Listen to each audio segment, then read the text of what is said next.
Hello! Welcome back to my channel. This is Jobran. So for today I will be discussing to you our lesson number 9, right? Lesson number 9 for understanding the self, and that is finding and creating meaning in life. This is a very difficult topic because we will try or embrace the idea of finding and creating meaning in life using the idea of Dr. Viktor Frankl. So, before I will start, let me share to you a quick lang feedback about my video. So, as much as I would love to speak in Tagalog, I really find it hard to express myself speaking in Tagalog because as you all know, in my case, Bisaya, so gahi jud ako ang Tagalog. So I really hope that you will still support me and subscribe to my channel if you are very interested to know about psychology related subjects, especially this time nga online learning na. So hopefully you may consider my channel as part of your learning guide in understanding psychology. Okay, so let's start with our lesson 9. So, who is Dr. Viktor Frankl? So, let's try to embrace his idea, his mindset, his own perspective about life. So, his idea is related to the topic that I discussed to you, the spiritual self. So, as we all know that when we are trying to find meaning in life, we're also trying to find our own spiritual self. That makes us who we are. That makes us kung unsa ka isip usa ka tao. That is part of our spiritual self. So, para makailata ni Dr. Frankl, so let's try to embrace unsa di ay life ni Dr. Viktor Frankl. Very quick lang life story of Dr. Frankl. So, let me share this to you. Si Frankl, he was born in Vienna. So, by the year 1905 and he died by the year 1997 due to heart failure. So, sa Vienna siya ning dako, the same birthplace pod nilang Sigmund Freud, nilang Adler. So, if you know them, di ba, si Sigmund Freud is the father of psychotherapy. So, they are also considered mga renowned psychiatrists kay they are very interested in psychiatry. The same with Dr. Frankl. He earned ang iyang medical degree sa Vienna, University of Vienna. And then, ang iyang in charge na siya sa mga babae, sa mga females nga who had attempted suicide. So, siya in charge ato. Siya ay nagdumala ang ingana nga mga pasyente. So, diha ning grow ang iyang interest in psychiatry. So, during that time, di ba, sa unang panahon, grabe to kagubot, no? Daghan kayo ang malawakang pagpatay. So, 9 months later, sa kinabuhi ni Dr. Frankl, ang iyahang pamilya, iyang wife, siya, they were deported to concentration camps. Mani life story niya, no? Very quick lang, para makailatan niya. Okay, so, gidala sila dito. Pag-adto nila, naadi ay ito'y malawakang pagpatay. Luckily, si Dr. Frankl nakasurvive. But ang iyang pamilya, uban niyang pamilya, iyang wife, wala nakasurvive. They are so unfortunate nga si Dr. Frankl Rajud ang nabuhi sa ilaha. So, di ba, kung kita maka-experience taging ana, di ba, grabe ang suffering, grabe ang pag-antos, grabe ang hilak, grabe ang guilt, o sa imo siguro nahuna ato nga time, may pag na-appeal na lang ko, maging nga feeling ba? Pero si Dr. Frankl, lahi iyang huna-huna. Despite siya nalay nahibilin, so ang iyang gibuhat di ay sa concentration camp, kaasa siya na dito is iyang gi-record tanang nahitabo dito. So pag-record niya, kay naka-observe man jud siya sa situation, naka-experience, so iyang gi-record tanan. And then later on, naka-publish na siya libro. So naghimo siya libro. Kaya di ba bright makaini si Dr. Frankl. Take note, at the age of 16, nakapublish na siyang book. Kita ka, no? Can we do that? Okay? So, lailahi man ang tao. Sige lang, iyahaman to, ato man sad ni. So, lailahi ni siya. Okay. So pag-publish niyang book, ang title siyang book is Man's Search for Meaning. Okay? So nindot kay iyahang libro nganuman kay iya ni siyang gi-anchor sa iyahang not only siyang professional life, also sa iyahang private life. Kay di ba katong time nga siya nalay nahibilin, grabe ang suffering, grabe ang pain, ang guilt nga iyang na-feel. Okay, grabe ang mga pag-antos. But despite sa iyang pag-antos, iya na noong gibuhat ang something makatabang sa iyahang kaugalingon. Therefore, nag-publish siya libro, The Man's Search for Meaning. And he is also the founder. And because of that experience, nahimo siyang founder sa logotherapy. So when you talk about logotherapy, logotherapy comes from the Greek word logos, which means future, focusing on the future. Diba? So, ang unahuna di ay ni Dr. Frankl sa una sa iyang pag-antos is, dili ko magunahuna sa karon sa. Kay ako naman lang usa, I'll try to think sa unsay umaabot. I'll try to think for my future. What will happen to me? What will happen to my future? Kay ako naman lang usa. So, diha na come up ang iyang idea about logotherapy. So, kung ako, if I am a logotherapist, unsa may buhaton ako, I will help my patients find their own personal meaning in life. Kaya ang focus ko no sa logotherapy, if the core of logotherapy is to find our own meaning. Kaya ang unahuna ni Dr. Frankl is the primary motivational force kuno sa tao. The strong motivational force sa tao is to find meaning. Kaya kung naa kuno kay meaning, kung naa kuno purpose imong gibuhat, you are motivated to do something more. You will not give up easily, dili ka maputong, dili mo surrender because you find meaning in that something, to that something. Right? So let's all find our own meaning para we are still motivated to go on and on with our lives. Okay. So Dr. Frankl teaches us to find our own meaning. But ingon puta, lisuda anang meaning. Uy, unsaon man na pag-find ang meaning. So ingon siya, di ba, yung focus is more on the spiritual self. So ingon siya, there are four ways to find our own meaning in life. The first one is we need to do something. We need to take action. Dapat daw mulihok ta. Para makakita ta sa ato ang purpose diri sa kalibutan, dapat daw natay lihokon. Number 2 is we need to experience. Dapat mo try ta. Take note ha, kaning experience, no? Naman tay mga good experience o bad experience. So, ato sang gamiton ha, before ta mo try or mo experience of something, let's try to think first if that is good or not good for you or for us. Dapat kasabot ka ana. So, we need to take action. We need to experience something.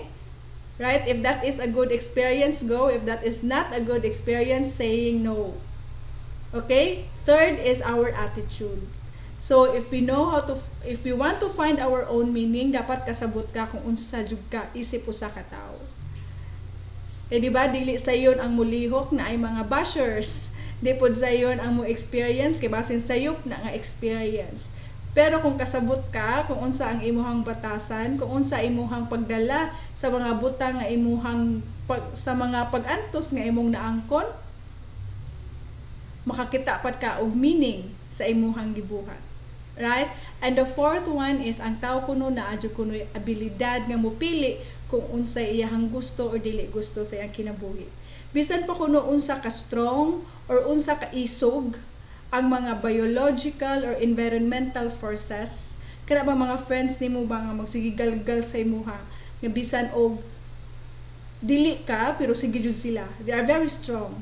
Pero ingon si Dr. Frankl, you have the ability to choose kung unsa imong gusto. You have the freedom to choose what is good or what is not good for you.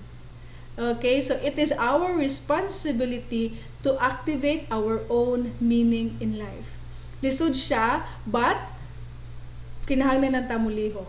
Because as long as you are taking some action, diha makita nimo imong meaning sa imong kinabuhi, sa atong kinabuhi. So as we go on with our lives, no, naamatay gitawag nga mga, ang term ni Dr. Frankel is natay mga tragic triad. So what is that? What is tragic triad? So ingon siya, tragedy, natay mga butang nga atong ma-experience. So this is dili na to kalikayan. This is unavoidable. Number one is we will experience pain, part of being human, katilaw tag kasakitan. Second is natay konsensya, and the third is natay kamatayon. So natay tragic triad. So sa atong kinabuhi, we will encounter all of those things. Pero niingon si Frankel nga despite nga natay tragic triad kanang mga butang nga di nato mapugngan, we can still do something. Ingon siya na atay gitawag nga the case of tragic optimism. So what is that all about? Kana bang despite nasakitan ka, you can still do something productive. Despite na konsensya ka or na kay nabuhat nga dili maayo, imong giusab imong kaugalingon para mahimo kang tawo nga maayo. So man na siya, be optimistic ba? So instead of dwelling sa mga pag-antos, mangita kag paagi nga maka-recover ka para mahimo, para maging fighter pa ka sa imong kinabuhi. Dili ka dali mo surrender sa imong kinabuhi. That is the idea of tragic case or the case tragic of optimism. Be positive.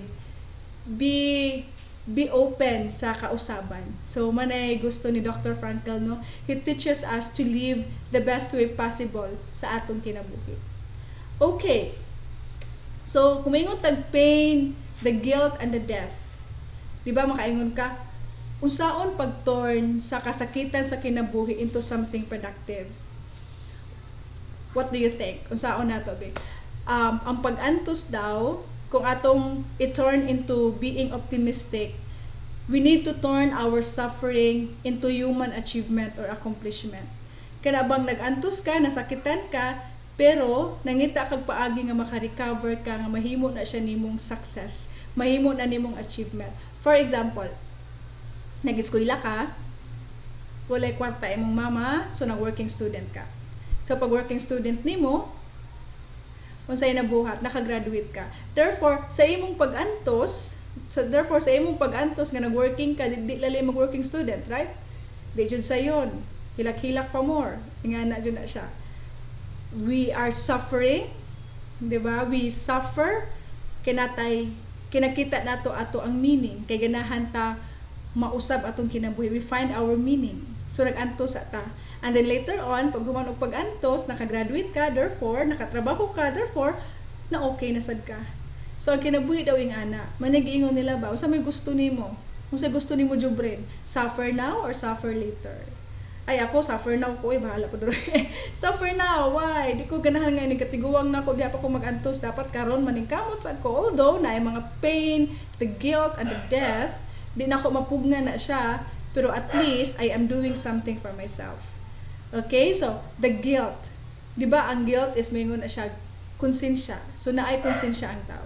So since naay konsensya ang tao, kung nakonsensya kasi mong gibuhat nga dili na siya maayo, dapat you need to change that. You need to change yourself to something better. Okay, dili ka kung nasayop na ka, imo pa yung buhaton di na maayo. Dapat daw ingon si Frankel, kung nasayop ka, nakonsensya kasi mong gibuhat, dapat you need to change your ways. Dapat kasabot ka kung unsaon nimo pag-usab para mahimo kang maayo nga tao, productive nga tao. Okay? The third is the death. Kita, kay bawman ta, the death is inevitable. Death is di ta makahibaw kung sa takwaon ni Lord. So kung naay kamatayon, therefore makaingon ka, as long as you are alive, makaingon ka, you are doing your best nga maging responsible ka. You are taking responsible action because kay bawo ka nga naay katapusan ang tanan, naay end ang tanan natong mga pag-antos. Okay? So the idea of logotherapy teaches us that life has meaning under all circumstances, even the most miserable one. Okay, di ba? Kung sa una, gibiyaan kasi mohong bana, then later on, nakakita kag laing na ay nagpangga nimo, so therefore despite sa imong pag-antos before, naka-recover ka, therefore you are happy now. So yung ana ra jung kinabuhi no, gatuyok ra no, nag-goal ka, later on malipayon ka, nag-goal ka. So yung ana na siya, as long as you are moving, as long as you are taking action, there you can find your own meaning or personal meaning in life. Okay, so life has meaning. Because of the meaning, because you find your own meaning in life, you are motivated to do something more for yourself. Despite magtumba-tumba ng kalibutan, no? Or daghang mga pag-antos, wa kay kaon, wa kay allowance, pero kung naa jud meaning imong kinabuhi nga ganahan jud ka nga matuman na siya because you find your own meaning, murag dili nimo i-mind ng mga pag-antos, you are still moving, you are still going on and on because you find your own meaning. Meaning ning hold on ka ana nga pangandoy, mingon ka bahala na basta mo eskwela ko. Bahala nagwa koy allowance, wa kay ka suporta kay bawo mong kumagunahuna, therefore mag-working student ko. Okay, so because we have the ability to choose what is good or what is not good for all of us. Okay, so the idea of Dr. Frankl focuses on that man is composed of the body, the mind, and the spirit. Ingon siya, our body and the mind is what we have naataan ng tanan, right? I have body, mind, and spirit. Therefore, kay naamang ko ana, ang atong body and mind is what we have, while our spirit, it makes who we are. So, unsa ang naana ko, the body and the mind, but the spirit, it what makes me a person, what makes me who we are. Okay. So, kung maka-feel ka nga naa ka ana, therefore makaingon ka nga, lahi-lahi jud ang tao. We are all different, we are all unique. Nganong unique man ta? It's because kita tanan, we all have our own body, mind, and spirit. Naatay mga pangandoy, naatay mga gusto, nga lalahi sa uban. Di ba ta pwede nga doktor tang tanan, natay mga gusto nga mga pangandoy nga ma-feel na to ang atong meaning. That's why daghan kayog mga teachers karon that they are sacrificing, di ba? Hatod sa module because diha nila nakita ilang meaning, right? Na mga uban nga mga professionals, they are helping because lahi ra ang kalipay when you find your own meaning. That is the idea of Dr. Viktor Frankl. Let's all find our own meaning. And the only way to find our meaning is to what? Is to become aware of our spiritual resources. Diba? Kada bang aware ka sa imong spiritual belief, spiritual resources, be conscious of your spiritual resources. Para ma-feel nimo nga, uy, ma-happy man ko if I do this. Diba? That is meaning. Meaning you are not expecting something in return, therefore you find your own meaning. Okay? So, because when you become conscious about your spiritual resources, you can fight adversities in life. Diba? Maka-fight ka, dili ka dali mo give up, dili ka dali mag-uol because there are things that is beyond our human control. Okay. So, since nakahibaw naman tanong what are the possible ways nga makita nato ang meaning according to Frankl, this time, let's try to see unsay the three possible sources, unsay mga source sa pagpangita sa meaning sa atong kinabuhi. So, Dr. Frankl suggested that there are three possible sources in finding meaning in life. Number one is the purposeful work. When you talk about purposeful work, kana bang mutrabaho ka with a purpose? Mutrabaho ka nga malipayon ka. Mutrabaho ka nga it's not all about money. Murag nalipay jud ka, murag dili ka bayaran og kwarta. Dapat you are doing something that really makes you happy, that makes your purpose meaningful, that makes your life meaningful. Okay. So, ang idea mo ni Dr. Frankl, ingon siya, ang kinabuhi nato, ang kinabuhi jud daw sa tao is dili ta makaingon nga way klaro. Ang iyang understanding is ang kinabuhi sa tao is real and concrete. Tinuod ang atong kinabuhi. Kaya kung imong i-think, kung magunahuna man gud ka nga ang kinabuhi way klaro, therefore, ang imong pagtan-aw sa imong kaugalingon wa koy klaro. So kung magunahon ako nga akong kinabuhi is klaro o konkreto nga dapat mo niya akong buhaton, therefore ang akong direksyon sa akong kinabuhi klaro o konkreto pod sa ako ang pagtan-aw sa akong kaugalingon. So manaingon siya, let's do something with a purpose. Let's do something that makes us happy, with a purpose, with a goal. Unsa pa kanang butang nga makapalipay, let's do something with a purpose. Okay, number 2 is we need to have courage in facing difficulty. So we need to be courageous because there are things that is beyond our human control. Masakitan ta, muhilak ta, malipay ta, mawa ding tanan, usahay mawa na siya, but let's fight sa kato nga mga pag-antos. Let's turn it into something optimistic. Let's be productive despite na ay pag-antos ang kinabuhi. Okay, the idea of Frankel is, ningon siya, that without suffering, human life cannot be complete. Kung wa ko no'y pag-antos, di ko no kompleto ang atong kinabuhi. Right? Do you agree? Nga kailangan pa tayong mag-antos before we can appreciate the beauty of our life. Diba si Manny Pacquiao sa una, nag-antos, he is suffering also, pero now, kontento na kay siya siyang kinabuhi because wala siya ni-give up. He is fighting, right?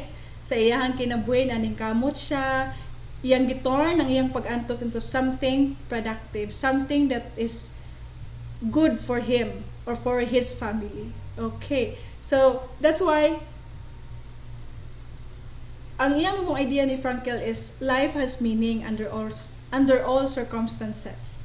So kung mingon tag life has meaning under all circumstances, therefore there is meaning in suffering. Kay part man ang suffering sa kinabuhi. So kung part ang suffering sa kinabuhi, makaingon ka, there is really meaning in all our suffering. There is purpose in everything atong na-experience. Pag antos man na siya, kasakitan man na siya, there is purpose about it. We are learning from our suffering. Okay, the last is the love. Okay, when we try to find our meaning, kung love na natong usa ka butang, dili ta dali mo drop, dili ta dali mo give up. If love nato na siya, especially kung sa tao, sa atong career, sa atong family, if we love all sa katong tanang butang, we will not give up so easily. Because love find its deeper meaning. Right? So, ingon sila, ang paghigugma, dili lang nakabase sa physical. Okay? When you talk about meaning, is you find the deeper or the inner self of that person. That's why, di jud ka dali-dali makigbuwag niya or mo give up siyang batasan because you find meaning about that person or towards that person. Love is the only way to know another human being. Right? Ang paghigugma, diha ta makaila sa ubang tao. Diha po ta makasold siyang tinuod nga pagka-siya or pagka-ako. Okay, so that's it for this afternoon. Thank you so much for listening. I hope na namoy nasabtan karon about the logotherapy, the importance of knowing our spiritual self, be conscious of our spiritual self, be mindful with our unavoidable suffering, and let's turn our suffering to something productive, to human achievement, until makaingon ka, yes, I am very successful. I am happy with what I have now. Salamat kaayo sa pagpaminaw. I am really happy for all your support. Hopefully, you will still support me throughout my journey. And I'll see you again for my lesson 10. Thank you so much for motivating me. I found my purpose diri sa pag-istorya, right? Because I received a lot of your positive comments, and hopefully I will still receive more and more comments for my channel. Thank you so much. I'll see you again. Thank you. Bye.